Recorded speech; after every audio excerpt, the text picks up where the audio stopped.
Ha, okay. Okay, good. Okay, I think everyone is present that has registered. So welcome everybody. This is Karen Matzo with Demonstrated Success, and I have with me Bill Preble, who we have been doing some work with for a few years, and I have worked with for many years. Bill is here with us today to talk about leveraging school and community perception data to improve school culture and climate. He has done a great deal of work in this area for over 30 years.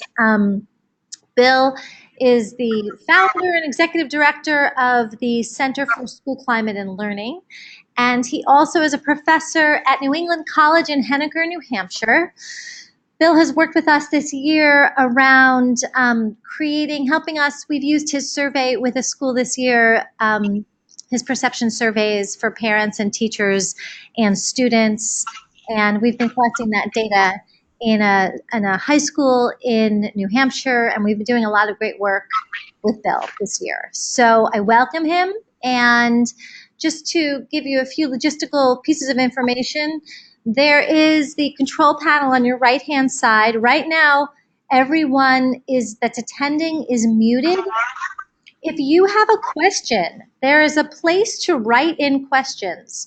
Right underneath the word webcam is the word questions, and if you write in your questions, I will interrupt Bill and ask him your question for you. And we do that just to make sure that we don't wind up with chaos and barking dogs and static and weird noises and so on and so forth. So we found that that's the easiest way to roll. I also want to just direct your attention to the handouts. At the bottom, there's 5 handouts that Bill has attached for the webinar, and he'll be going through some of them. You can download those handouts from the control panel. Okay, so I think that's it. If you can't hear me, or if you aren't hearing me, or you see any issues, feel free to write in a question, and I will respond to you. And that's it. So Bill, welcome, and thank you for today. And we are all looking forward to hearing what you have to say. Well, thanks very much, Karen. I appreciate the invitation and the opportunity to share some of this work with people. Yeah, I'm used to doing this more in a live format, so pardon me if I struggle a little bit with the platform. So I have a PowerPoint here that I will run through. I think I'd really like to make sure that we kind of have a chance to work with the 5 documents. And again, I'm not exactly how that will work, but let's give it a go. So I'll sort of start with this PowerPoint, and we'll jump into some of the handouts, and I'll just kind of talk through that. Please interrupt anytime. I would much prefer interaction and questions and all that stuff than yakking at you for an hour. So when we chose the title, Leveraging School and Community Perception Data, it really sort of brought me back to the origins of this work. Really, school climate in some ways is all about perception, as we're going to see as we go through. And so the challenge really is to try to kind of capture what a variety of different people are perceiving or thinking about their school experiences, the kinds of opportunities they see in a school setting, and the kinds of challenges or concerns that they have. So as you know, that it's really hard to get people to agree on things these days, and so capturing the breadth of different perceptions is really the challenge we're going to look at. I really think that the opportunity to work through understanding what people perceive about school climate is indeed actually our program.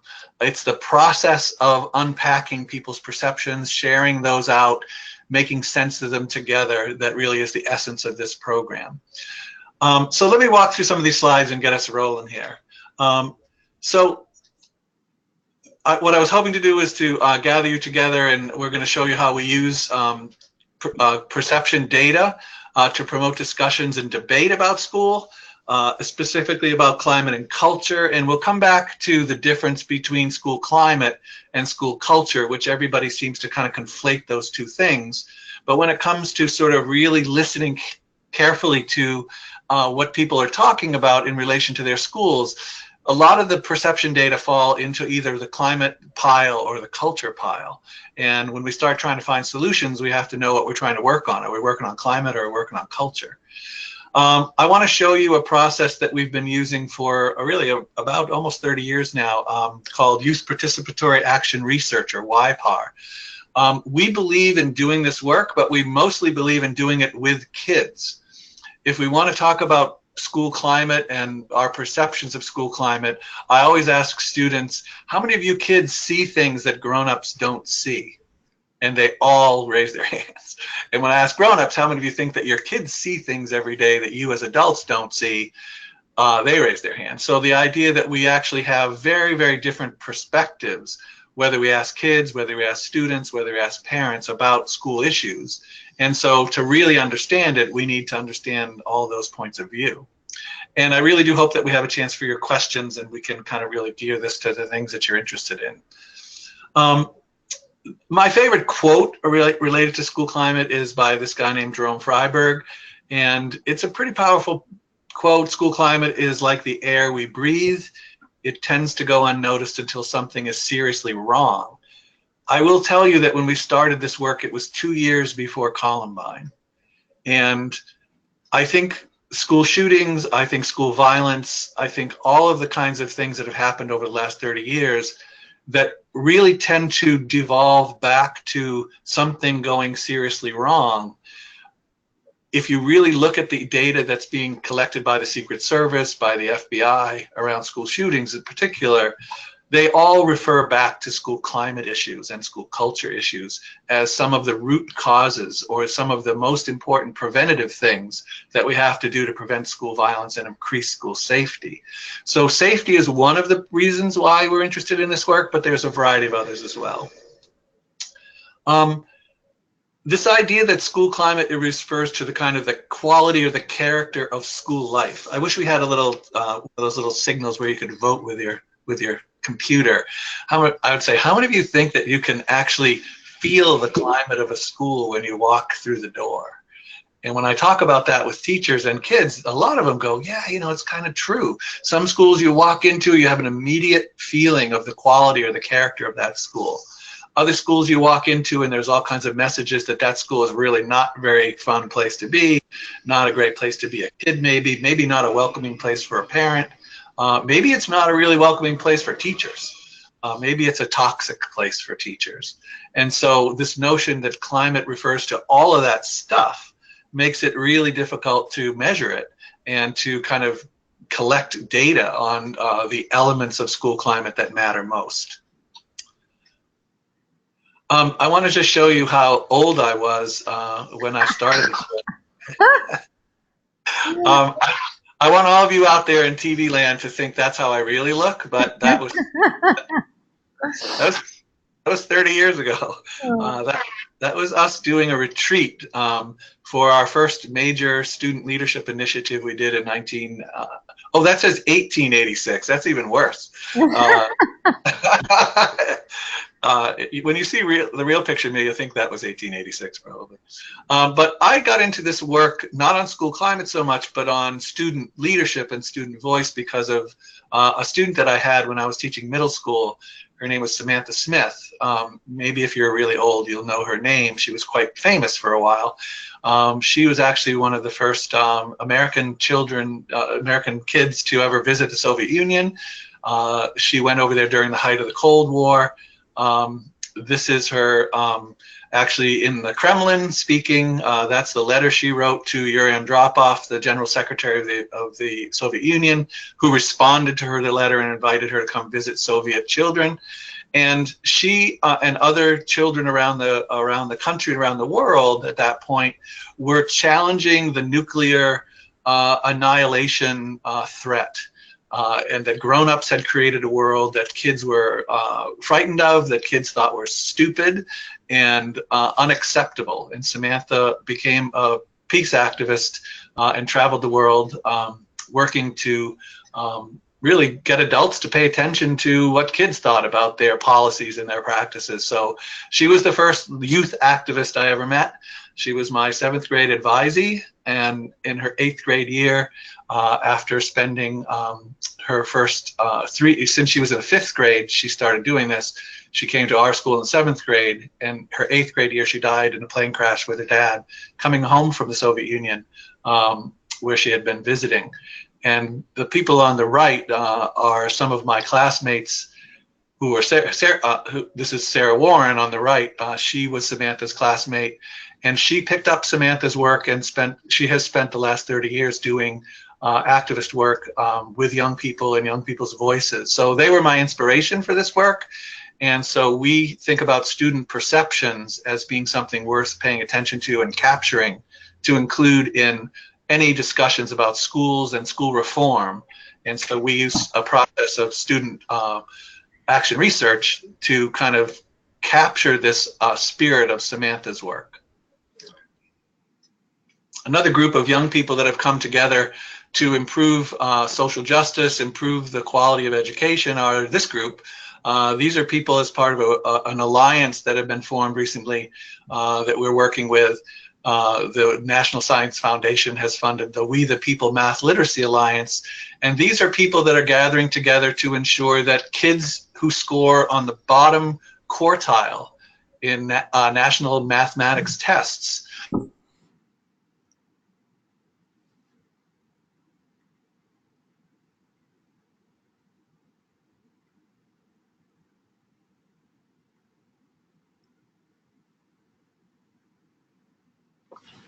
on these issues. And another group is the International Youth Voice Symposium, who are a group of international folks who advocate for youth voice and making sure that kids' perceptions of all kinds of issues are captured and taken seriously.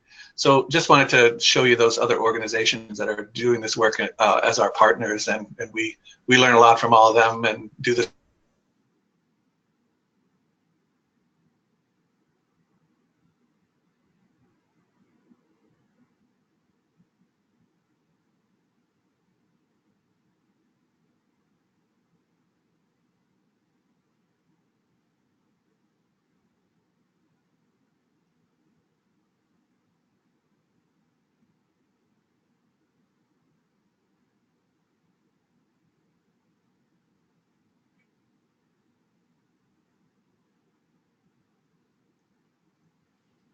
The changes that are going on, being kind of imposed on schools from external drivers of change. And so what we find is that when teachers really start to pay attention to their concerns about not being more seriously taken as partners for school reform by policymakers, by politicians, government people, we say then, well, you can model that kind of empathy, that kind of listening, by actually inviting your students to have a voice. So fighting for both student and teacher voice is a way for us to really kind of highlight the need to capture their perceptions on both of those groups. So I don't know how this will ever work, depending upon who's out there, but I'll just try it because it's school climate activity #1. We do it wherever we go. It has a very important message, I think, related to this topic. And so I'm going to try it, and you can let me know if it makes any sense. So I'm going to share a slide next that's going to have a passage, and when I do, I'd like you to read it carefully. I'll let you read it for a second or two, or it'll be probably about 10 or 12, 15 seconds, and I'm going to make it go away.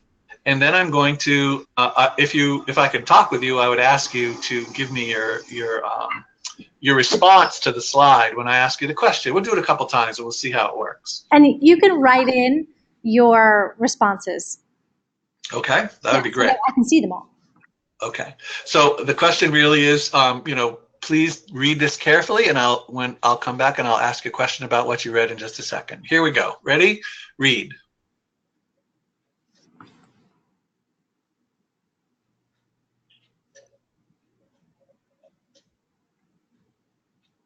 All right.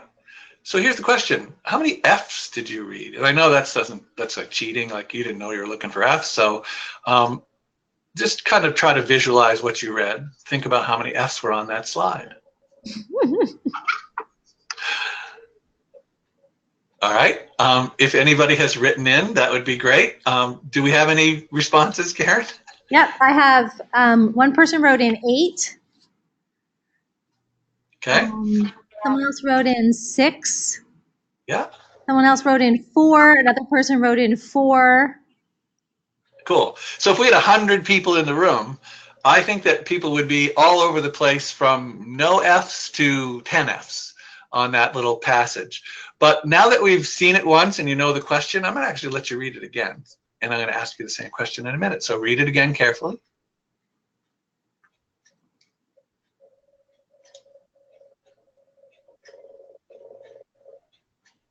All right. Wait, you have to give us more time. Okay. All right, to try it one more time. Any consensus, Karen, about what people have said in terms of their answers? They're still kind of all over the place. No, I'm looking and they're definitely still all over the place. All right, one last read. Are you ready? I'm going to give you a little bit extra time this time. This is it. How many F's did you read? Here we go.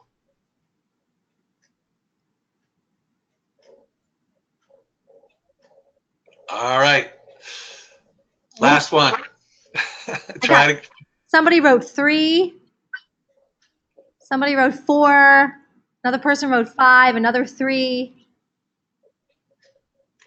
Yeah, it's kind of a weird thing.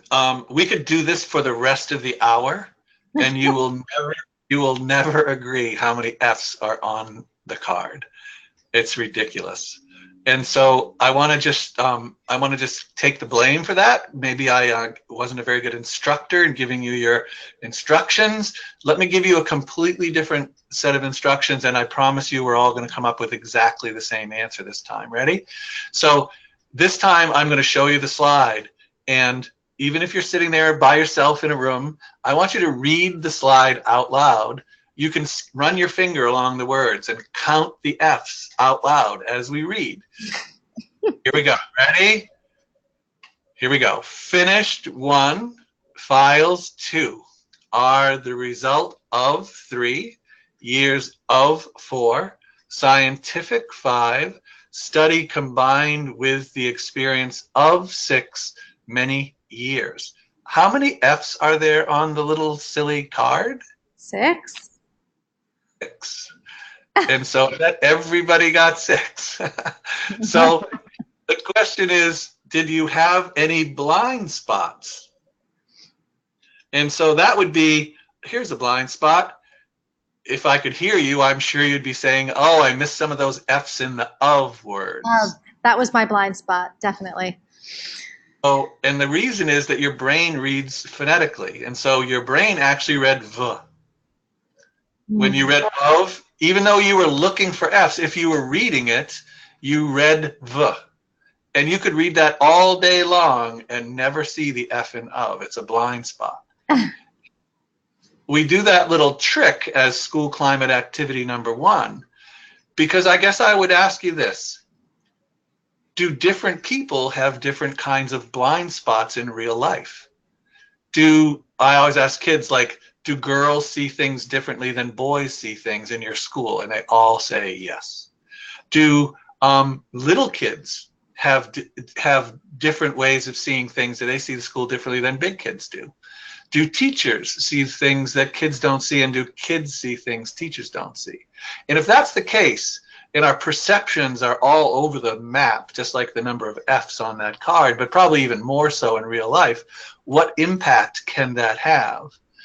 I told you about the groups that we work with, and I'm going to go back and show you this group, the We the People Alliance. So here's a group of young people in their black t-shirts. I don't know if you know the geography of the southern part of the United States, particularly Florida, but if you've ever heard of the crummy places in Florida and the violent, dangerous places you don't want to go to in Florida, you might have heard of Miami, and you might have heard of Liberty City, which is part of Miami. And Liberty City, Florida is one of the most poor, challenged communities in the country. Those kids are victims of violence. They're victims of drug stuff. They are living in poverty. Oh, by the way, that's those kids right there. Working with those people in the back are from Harvard, Yale, Clemson, University of Chicago. And these kids were actually teaching all of those adults what their perceptions of the barriers to learning about math were in their schools. So I would say those kids were saying, hey, you grown-ups, you probably have some blind spots about kids like us, like we can't learn math. And we're gonna not only show you that we're capable of learning math, but that we're gonna tell you how you could teach other kids like us all the math in the world if you guys just like get off your butts and do it differently. And so when we think about this, my friend Bill Cumming calls this the dignity of expertise. When we see that kids' perceptions are so different than our perceptions sometimes, and maybe they're actually more accurate than ours about certain things, then maybe we really have a different relationship with them if we value their perspectives. So we start with this blind spots activity because we believe that in order to uncover our blind spots, it's a way of really understanding that the world does not look like we think it does. And we want basically to know that the same school, if a teacher says, oh, this school's safe, that same school is a frightening place for certain kids. Some teachers would say, oh, it's exciting to be in this school. And other kids, you talk to kids and they say, this is the most boring part of my life being in this school. This is a place where students are accepted. Oh, we accept all kids. But it's also a school where kids are rejected and socially isolated. And much of that set of issues has been linked to school violence and school shootings. A place where students are known personally, sure, as opposed to a place where kids are invisible. So this is all about your perception and how different it can be. And so that's the point of this whole activity, this whole seminar. So the handout that I'd like you to look at, let me see if I can get good at this. I'm going to try to transition out of this PowerPoint shell for a second and show you your first handout. So if you could find this handout that I'm, oh, wrong one, my bad. Can you see that, Karen? Hello? I'm here. Hello? Sorry. Yes, I see it. And it's the very first handout that's listed under the handouts. All right. So again, this is normally a puzzle that we give to students and adults when we begin working with them on school climate and school culture improvement. And I just hand this out and I say, if you want to crack the code, if you want to really get to the DNA of the work that we are about to embark on over the next 2 years, this is everything you need to know to do that work well. And they look at me like I'm crazy and they say, what? I don't see it. So what I'm going to ask you to do is just look at this set of words right here and tell me what those words have in common with each other. So if there's a theme that we could generate from looking at those words, what might that theme be? And if you get done with that, if you guess it, or if you want to quit and move to the next one, you can look at this set of words and see what the theme there might be, and the same here. So I'm going to actually just give you a minute. If you were a 4th grader that I was with the other day, you would have already answered the question. It's unbelievable sometimes how kids can just see this stuff in a heartbeat. That's a little pressure on you all. So. Does anybody, and I don't know if they could type in, or why don't you unmute? You can type in. Yep. No, people are, I mean. What do we have? Somebody just wrote in that column 1 is all things that kids like. Good, good. Any other descriptions of that list? That's close. There's a little bit of other information there, I think. I'm waiting. Nope, nobody else is writing in. All right. How about again, we're not going to spend too much time on this. To tell you the truth, I'm going to tell you the first one, and I'm going to leave you to ponder. So if you want to just play with this puzzle and write in what you think the answer is on the line, we'll come back to this. The first one, what she said was what kids like to do, right? Yep, that was the first one. And then the first one is, go ahead. Everything else is just writing in. The second one has to do with, well, critical thinking. Yeah, actually, the second one is learning. Okay. So essentially we say that if you want to work on improving school climate and understanding the perceptions of different groups of people to improve schools, there's a way to do it that's really effective, and there was lots of ways to do it that we can predict ahead of time will not work.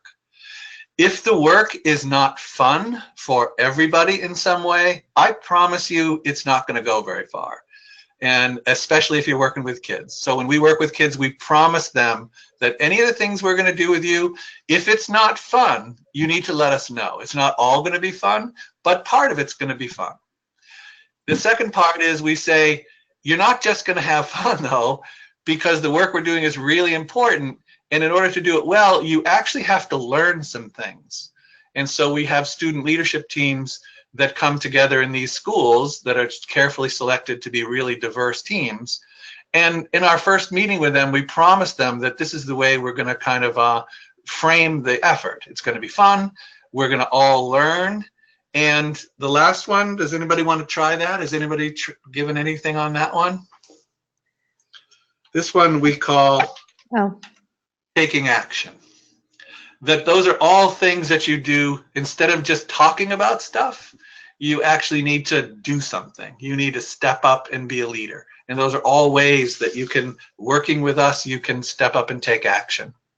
So the mantra, the DNA of youth participatory action research is it should be fun, it should be learning, and it should be about taking action.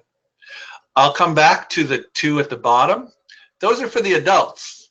So we'll come back and we'll see what is the DNA of this work for grown-ups that has to be in place for it to be effective. We'll come back to that. All right. So can I just stop and ask if anybody has any comments, questions before we just ramble on here too much further?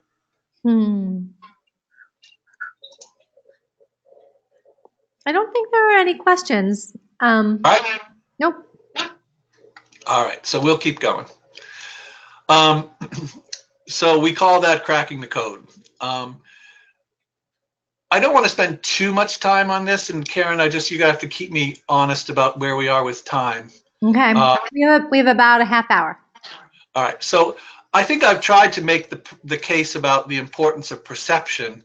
I teach in a doctoral program, and one of the first things that we talk about is the issue of ontology and epistemology and axiology, those big ology words.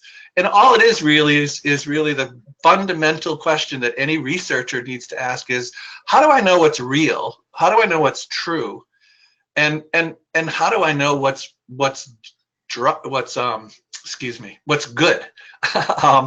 And we talk about this issue of epistemology and axiology as being the fundamental underlying basis for research. And so if we value certain things, we think they're good. If we see the world through our beliefs, then we see the world in a certain way. If I think that respect in a school is kids sitting down and being quiet and raising their hands, that is one kind of a classroom. If I'm a teacher and I believe that respect is a mutual thing, it's not just students respecting teachers, it's also teachers respecting students, then we have a completely different climate in that classroom. So I'm not going to spend too much time on these things, but what we think is what is real. And our job is to capture those perceptions of different people. And I couldn't help but add this little slide. I'd love to know if anybody recognizes that. What is that? I'm thinking it's an apple. Yeah, it's actually the first picture ever taken in the history of the universe of a black hole. Oh. It was taken yesterday by telescopes from 9 locations across the planet, and they pieced it together. That is a real live black hole, which till yesterday was just a theory. No one had ever seen it. And so this notion that what is real, we have been imagining black holes for a long time, since really since Einstein. But now, as of like yesterday, we have a picture of one. I guess we believe more now that we've seen it physically, that it's real and it's true. But there are people who don't believe in science, and they believe this might be, you know, just fake or something. And so this notion of perception is today even more important than it's been for a long time. So climate and culture, we've talked a little bit about that. This is kind of, the climate is that big picture set of issues, the feeling tone of a school, the level of respect between people, how fun, how engaging, how safe, how happy are people. It's kind of a soup of different factors that contribute to positive or negative emotions. This set of issues is a bit different than climate. It's about culture. Think about this. My child and I share a bed in a small apartment. I spend $1,000 on supplies, and I've been laid off 3 times due to budget cuts. I'm a teacher in America. And the other side of that coin is my last comment appeared to be inviting feedback, but don't be fooled. How many of us work in organizations that treat us like this? The way teachers are treated, do they have a voice? Do they have some kind of power or authority to make decisions about their work, about the things they teach, the ways they teach? Do they get paid enough to not be this lady on the left, where they can not live a life of poverty? All of those things affect the culture in the way that teachers talk about their jobs, they talk about their lives, they talk about what it's like to be a teacher, and they shape the dynamic in a school that either makes it a toxic place where everybody is blaming each other. They're basically saying, I don't want to do anything else. You don't pay me enough. You don't support me enough. I just do what I do. Don't give me feedback. I'm frustrated. And that's that fixed and growth mindset. If you look at your puzzles, those bottom 2 DNA pieces of the puzzle, the code is, in a school that has teachers who have fixed mindset, we can show them the perceptions of anybody and everybody, show them evidence of the need for change, and they will stick to what they do now. They will resist that change. Or we have groups of teachers who say, I can develop my abilities, I can meet challenges. Please, I welcome constructive feedback, and I know that I just need to work hard to get better. Those are 2 completely different cultures when the predominant beliefs in those schools are one or the other. What we say is, we want to teach our kids to have growth mindset. We have to look in the mirror and ask ourselves, do we as colleagues, do we as educators and professionals exhibit growth mindset when it comes to improving our practices and changing? So it's the real world stuff. It's kind of the elephant in the room. I want to work a little bit more now towards the process that we use. So another handout that you have is a 2-page, back and front, I think, description of this process. What is collaborative action research? And so in order to understand all of those complicated, important issues, we use a pretty simple 5-step process. You'll see on that stage 1 is to make a commitment to doing the work. Schools have to commit to doing this work for 2 years minimum. You can't get it done in any quicker amount of time than that. And even after 2 years, you're really just getting rolling. So we know how initiatives come and go. We only will work with schools that see the value of this enough to basically put up the resources and the support to go at this for 2 years. Pull together a group of students, very diverse, that's critical. We want to have kids who see the world differently. And the way we do that, and this is often one of the hardest things, is to get schools to pick a diverse team who have a very diverse, different set of perceptions about their school. I always say that if you just pick the football team and that's your student leadership team. Or if you only pick elected student leaders as your leadership team, you're only going to understand a bit of your school. I always say, does anybody in the room have any experience or expertise on the school's discipline system? and oftentimes we get kids who raise their hand sheepishly, and we go, good, we're glad you're here, because we're going to probably talk about the effectiveness of the discipline system in the school. And it's nice to know there's people who've had exposure to it. So we get a team of those students together. We always say to the adults who are picking the team, basically in a middle school and a high school, pick one kid from each lunch table, because those kids all see the school quite differently, sitting in their little social groupings. We pick a group of teachers. We invite teachers to participate, whoever wants to. And we try to get 5 to, in one school, high school, we have 40 teachers on the adult design team. They all wanted to participate because they feel that the toxic nature of the culture is something they want to move beyond. And we tried to get a team of 12, and nobody would quit. So that tells me, that's evidence right there of a need for improvement of the culture and the climate at that school. How big was the school? The school is actually a school of about 380 students. Oh my goodness. And so we usually would have a student team of 12, and we would have an adult design team of 6 to 8, 10 at the most, something like that, just so we can meet and have time with folks. We had a meeting during their X block, which was a free period for the many of the teachers, and so they all showed up. We actually started with about 55 teachers and staff that came, and administrators, like almost the whole school that wanted to be school. Yeah, pretty much. Which is our ultimate goal, is that we get the whole school engaged. So we were delighted that everybody wanted to show up to do the work. And I said, you can't come to this meeting because it's a chance to just complain. This is a work group. We're going to do this 7-stage process here, and here's how it's going to go. We've got your student team set up. We've got your adult team now. Now we're going to collect data. We are closing out their school climate surveys this week, and we will have collected data from every student. We hope every teacher and staff member, administrator, and as many parents as possible. And then we will look at the different perceptions of the teachers, different perceptions of the students, different perceptions of the parents. And the students and the teachers will analyze those data.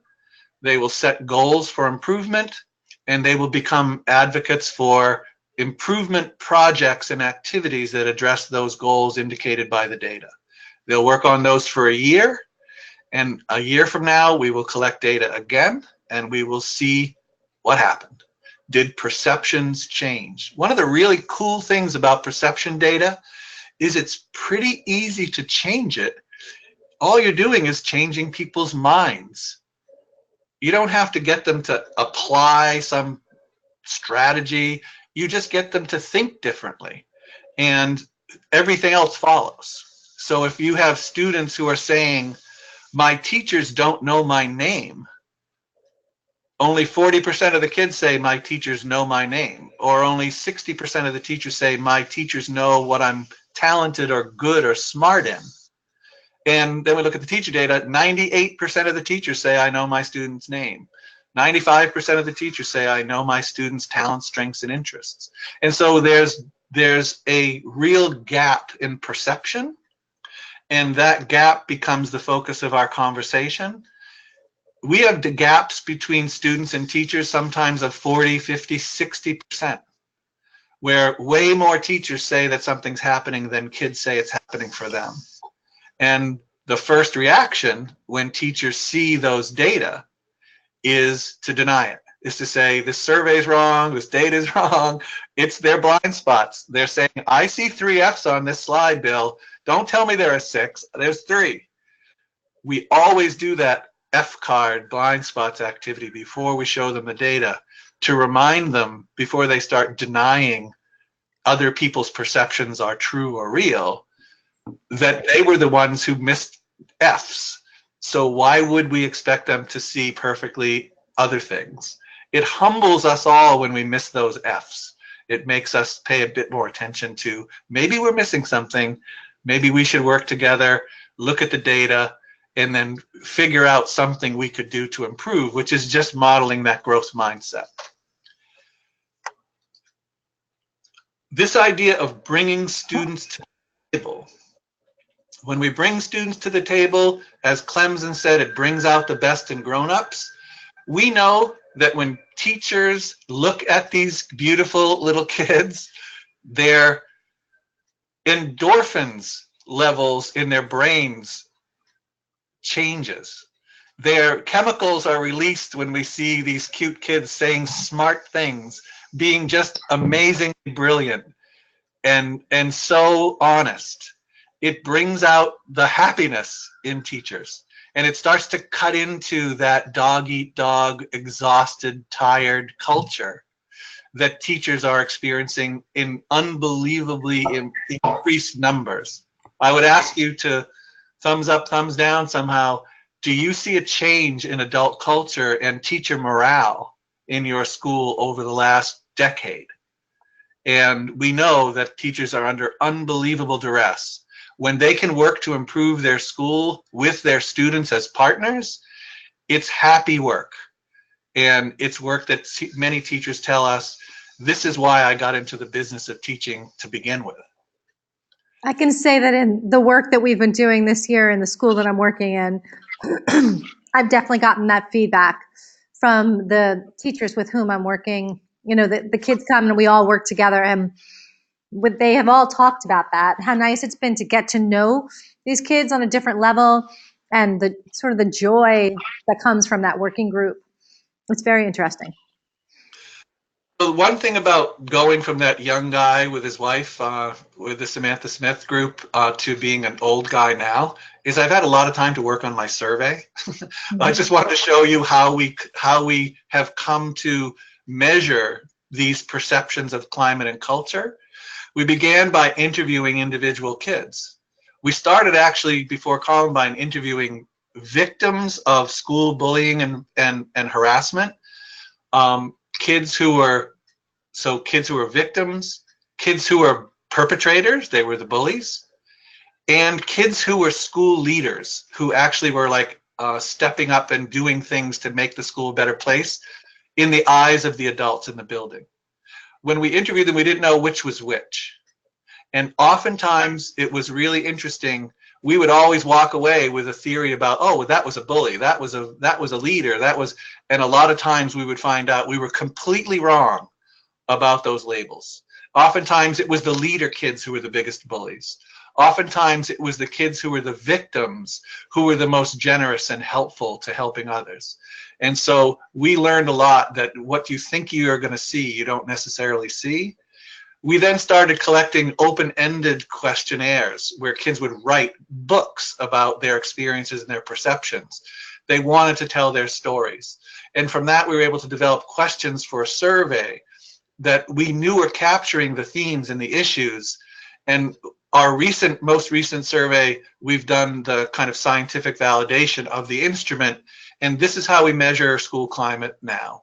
We look at school safety. We have a whole set of issues. And what I love is this, I mean, I'm a geek about the statistical part, but we measure this stuff well. High internal consistency in a survey using this measure is as high as you can go. Oh, very high is higher.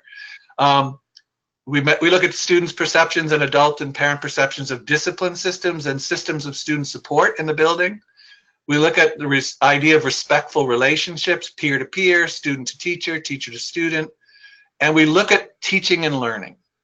Is learning being done in a way that's engaging and respectful, meaningful, or is it rote? Is it threatening? Is it just adults cramming stuff down kids' throats because their leaders are making them do it that way? And we measure student engagement and student voice. We have a really good feel for a school when we get student, teacher, and parent perceptions on those 6 factors.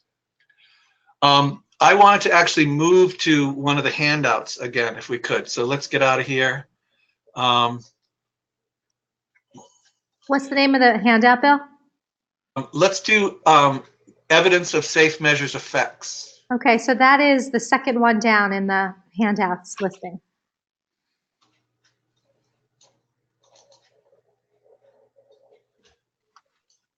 So this is a long document, but I knew we had a short amount of time, and I really wanted to give you as much in terms of the tools that are available and how people perceive those tools to be effective, and to show you really what happens. So if you have that, if you can scroll down to, I believe it's page 3, it'll have that chart that I just showed you. I guess I just want to give you some time. So there are 3 schools. This is 3 case studies. I want to show you how perceptions have changed in these schools year to year as they've implemented this youth participatory action research process. And so here is school number 1. It's a middle school. I want you to look at, so students are invited to offer ideas and suggestions for improving the school. That's the whole point of our process. In 2015, 74% of the faculty said that they were doing that already. It's interesting if you look at the numbers of students who said they were doing that already, right? But notice the jump in everybody's perceptions after 1 year, that we were taking students' voices and perceptions seriously. Students are invited to help make decisions about classroom rules and expectations. Again, just over half of the faculty even thought about that. That their students said, even fewer said that was actually happening. But we grew by 10% in 1 year on both, in terms of saying maybe we should actually not just tell the kids what to do every day. We should say, what are the kinds of rules that would make sense for this class for all of us to follow, and include student voice and student engagement in the process. Those are restorative practices, restorative justice techniques. In this school, many students are given the chance to be leaders. Remember, we talked about not just picking elected leaders, but picking all kinds of kids to be leaders. Many students are given the chance to be leaders and to work with adults to make the school a better place. Notice faculty jumped by 10% again. Students jumped again 1 year. I can tell you that this school changed principals after 1 year. And so the new principal actually violated our contract. She did not continue the program. She had a different mindset about the role of students, and it wasn't to help lead the school. Now we'll look at this Cider Hill Elementary School. I'm not going to go through all of it like that. I just showed you how to look at it, but look at faculty, staff, parents. This is an interesting one. We look at this idea of teacher voice as well. And so quality professional development. We had 3 or 4 different questions about how professional development was being done in that school system. And notice how over the 4 years, we really ended up moving up nearly 20% in teachers' positive perceptions about professional development. Teacher efficacy is one of the most difficult things to move. This is the extent to which teachers feel that the work they do every day has a positive effect on their kids, as opposed to saying, oh, I did my best, but those damn kids from the other side of the railroad tracks. Or, oh, I did my best, but I can't do much because this curriculum's awful and they make me do it. So that internal versus external locus of control.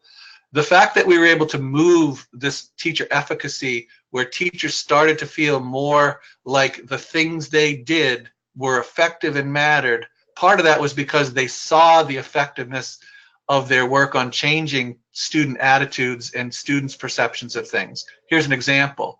In this school, many teachers are given a chance to be leaders. Look at that. They went in 2 years from 36% to 90% positive. That's a really significant change in perception. So I'll give you this to just, there's more here. These are quotes.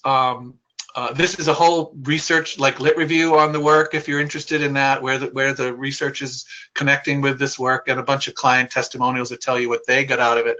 We always like to get these testimonials, not to just blow our own horn, but to find out the things that we tried to do that didn't work as well. That's seeking their feedback. So we obviously didn't put all the bad ones here. We put the nice ones, but we use the bad ones to improve every time we do this.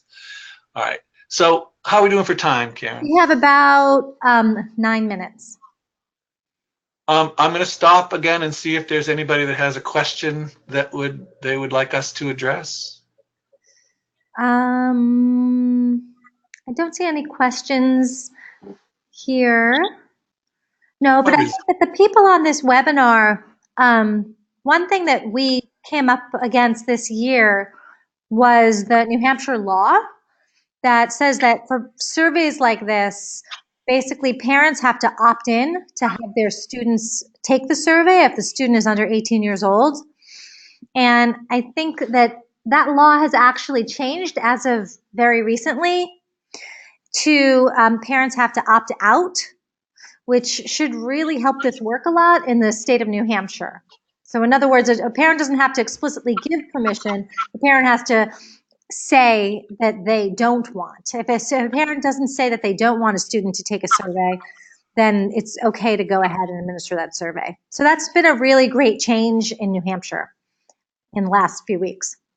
so? It hasn't been passed yet. It's on the way to being passed, I think, now that I think about it. And I would tell you, in the school district in New Hampshire that we started working in January, it was in like October, I guess. They this is 6 schools. Their school board voted unanimously to basically defy that state law, and they said we are going to use this passive permission process to collect data on school climate and culture, because one of our #1 board goals is to improve school climate and learning and social and emotional well-being of our kids and our teachers. And this is academically an essential element of the work we're doing as a school system. And so it is not some non-academic exercise, which is what that law was targeted to, not have other things that are not testing related. Mm-hmm. You don't have to get parent permission to do testing. And so they were saying, this is equivalent of state testing. We want to know what students in our district and teachers in our district and parents in our district are perceiving about our school, so we can use those data to improve the outcomes for kids. So they actually defied the state purposely and welcomed a challenge, because they said that you could not separate. There's a wonderful book that just came out called All Learning is Social and Emotional, which shows the connection between the climate and the culture and learning.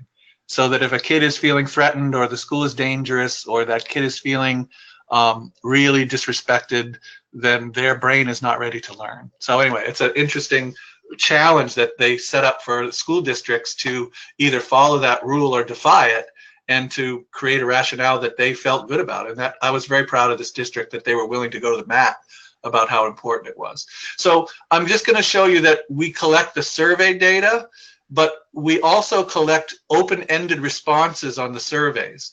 And I've given you a qualitative data summary that I would challenge you to read. And you'll see that in the instructions there, I think I said, please tell me what you think where you think this school is located. What do you think the qualities of the community are? Or the kind of, what is the culture in which these kids are growing up in their community? And I think you will see that there's some amazing quotes there by kids that are asking their school to provide them with certain things that I don't know that we would, in New Hampshire, we would hear kids asking for, especially in terms of safety, except maybe if you were in Nashua or Manchester or something. So the data that I'm sharing with you is from an inner city school in Cincinnati, Ohio. And I think you will be moved if you read the individual quotes of students who talked about the things they loved about their school, their teachers, and they talked about the things that they really wanted to change or improve to make that school a better place. And it's been fabulous to see how incredibly respected those kids have felt when the adults in that school, for the first time ever, have had opportunities for student voice as part of their school improvement work. And so that's in the sample student qualitative data handout? Yes. Okay. So these are those kids. So their school is called Riverview East Academy. It sits on the Ohio River. It's been pretty much underwater every year, even though it sits about 15 feet above the ground on posts. And so the student team came together and they said, we want to name our team Better View. We want to have this place be a better place. They located the school in one of the most awful pieces of property in the city. And it's an inner city school, K through 12, basically saying, we're not even going to bother to take you kids out of the ghetto. we're going to just keep all of you kids in the same school, K to 12. It's pretty shocking. But I can tell you, this guy right here, he is an amazing man, and the adults that are sitting in this room have shown these kids so much opportunity to play a leadership role that was brand new for this school. And I haven't seen a team that's been as engaged and excited and productive as these guys in a long time. So I'm showing off their work. One of the other handouts that I gave you was a blog that I wrote that highlights their action projects, and we wanted to make sure we showcase some of the work that came out of their data. So this is them developing their team charter with their teachers. This is the adult design team drinking the night before. We always plan together when I fly in, and we have dinner together and have fun, and that's part of the fun part. And they love to show up to have appetizers and a beer. So again, these people are giving up their time, no compensation, and they work really hard with these kids. So they're the ones that are helping the kids succeed. That's them planning. I do want to go back, actually. One of the projects was an anti-violence program. They have some significant problems with school violence at this school, and the violence is girl-on-girl physical fighting. These two girls looked at the data with that teacher, the most amazing art teacher you ever saw, and she's the leader of this group. And they created the bathroom project as a prevention of violence program, which my first reaction was, what are you talking about? But we just showed them the data, and they know their school and they know their community, and they're experts on what's producing the violence in their school. And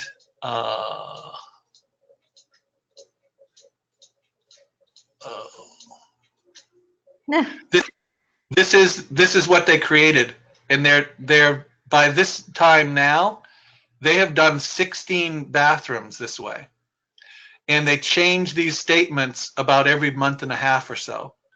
So it used to be the girls would be cyberbullying each other at night. They would pick on a girl during the day. They would cyberbully the girl at night. They would come into the school. There were right outside of this bathroom are metal detectors, and so the girls would go into these bathrooms before they passed through the metal detectors, and they would confront the girl who was cyberbullying them or something, get into an argument, and it would devolve into physical violence. The girls said, we want to take the place these girls go to fight and turn it into a joyous place where kids are being plastered with positive messages.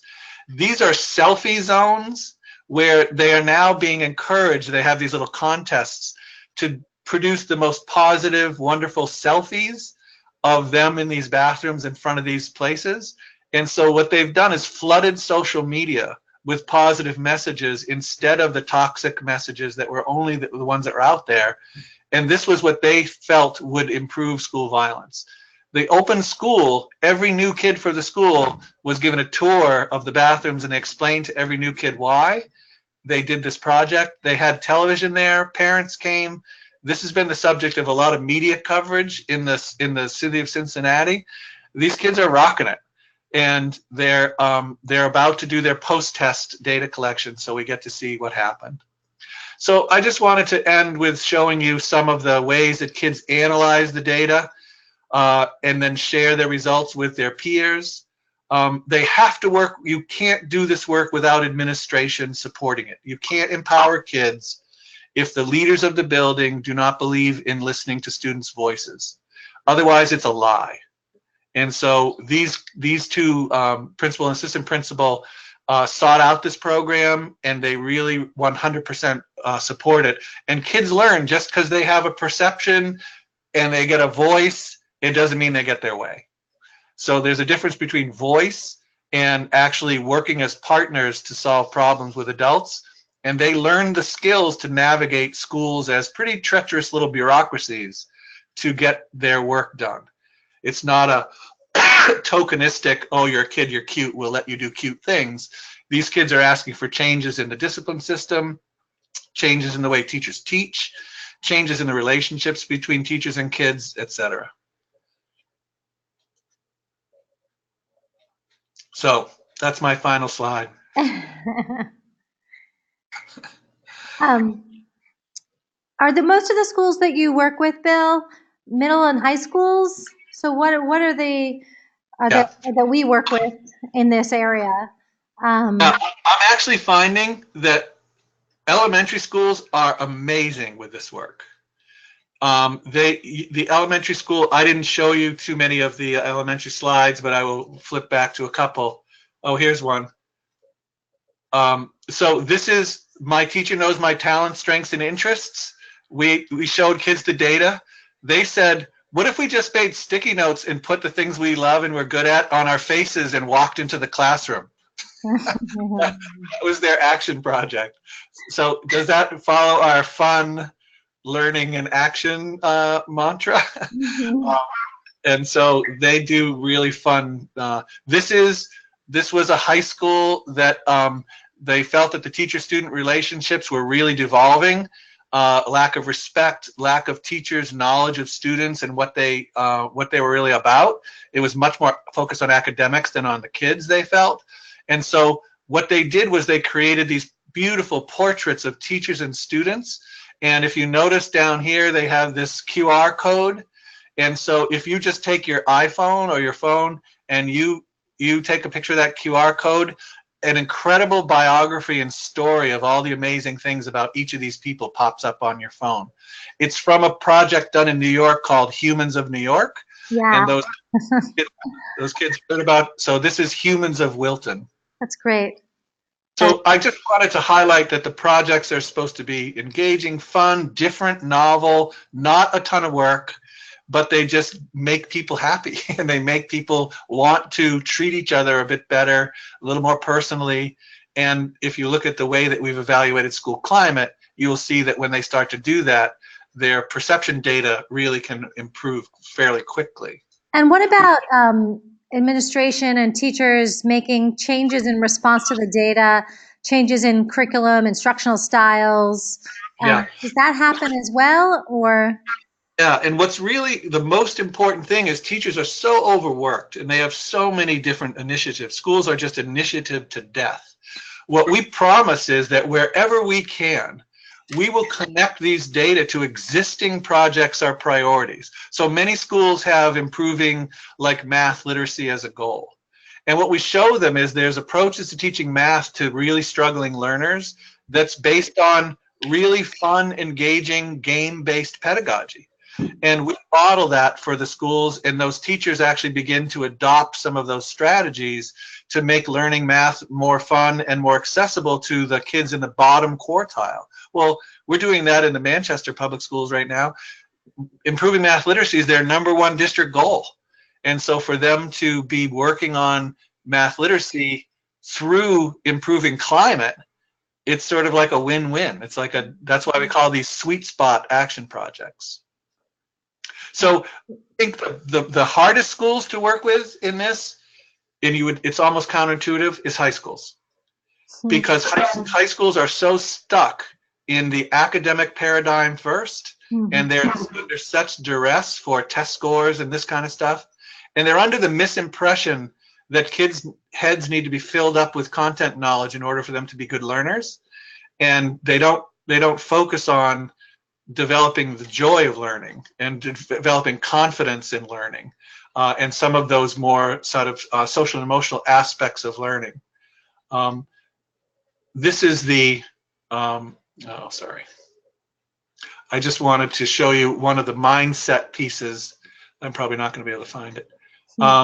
In these schools, the overarching belief is that the purpose of school is to help ensure that all children love learning and want to keep learning more about themselves and others and about the world. This is really the mission that we believe every school should at least talk about. And then you can start to work backwards and say, to what extent do our kids love learning now? To what extent do our teachers love learning? To what extent do people want to learn more about themselves, about others, about the world? And if you use that as the benchmark, then a lot of the things that we are trying to change are joyful changes. And I guess I will end by saying, I always tell the teams, if this work is not joyful, it's not working. Yeah. And how many times do we work on school reform initiatives that are painful rather than joyful. And so I will leave you with that thought, I guess. That's an excellent thought. Thank you very much. We're going to end the webinar now because it's time to end the webinar. But Bill, I have learned a lot again, and we've had some good questions and some good input. And thank you for sharing your experience and your wisdom. And yeah, so if you feel free, for those of you that are watching the webinar, you can contact Bill directly. You can also contact me at Demonstrated Success. And we've been collaborating with Bill for a while, and we're happy to talk with you about doing some work of your own. All right. Thank you, everybody. Thank you very much, Bill, and everyone take care and have a great rest of the day.